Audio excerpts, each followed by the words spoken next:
Right now, you have the power to amplify the voices of over 40 million people with one hashtag. In September 2016, we made a video just like this. We wish we weren't doing this again. But here we are, and in the next few minutes, we're going to tell you exactly why.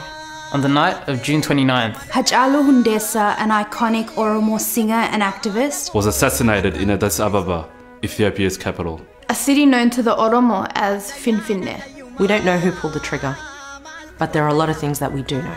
Like, just a week prior, Hachalu gave an interview on the Oromia Media Network, where he expressed his sincere concerns regarding the current Ethiopian government. He shared suppressed truths about Menelik II and shined a light on Ethiopia's real history. Hachalu's music served as the soundtrack of the revolution during the 2016 Oromo protests. Songs that are a continuous reminder to the Oromo that they have the right to self-determine their future.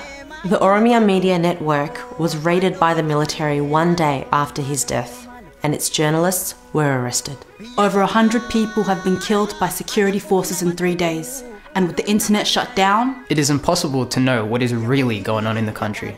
To really understand what all this means, we need to give you more information about the activities of the Ethiopian government since Abiy Ahmed assumed leadership in April 2018. Hailed for his reforms and a recipient of the Nobel Peace Prize, not long after the nation and the world celebrated his efforts, things started to change.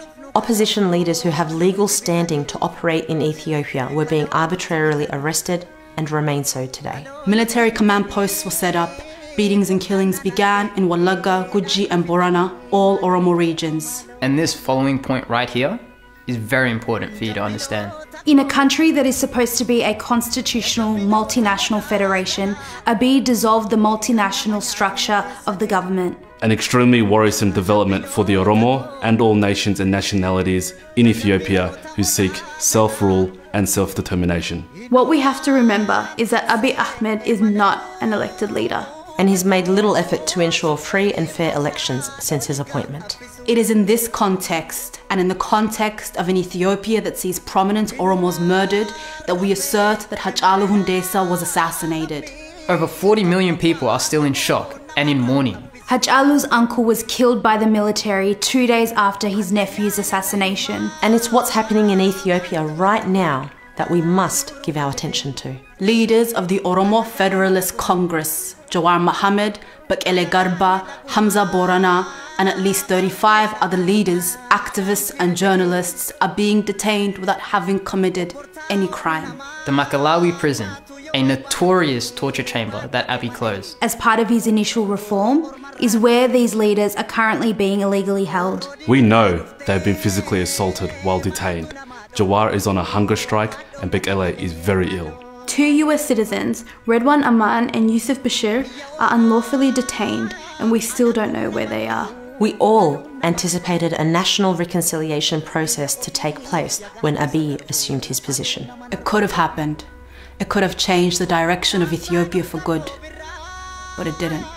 And in light of this moment, for the Oromo and every other nation and nationality in Ethiopia, our demands are clear. An independent external investigation into Hachalu Hundessa's assassination. The immediate resignation of Prime Minister Abiy Ahmed. The end of extrajudicial killings of civilians. The release of all political prisoners. Free and fair elections in 2020. An end to the internet and phone line shutdown. And finally, we demand that the international community impose immediate sanctions on Ethiopia if these demands are not met. We will no longer be satisfied with symbolic victories. The Oromo demand real justice. I am Oromo. We are Oromo. I stand with Oromo protests. Do you?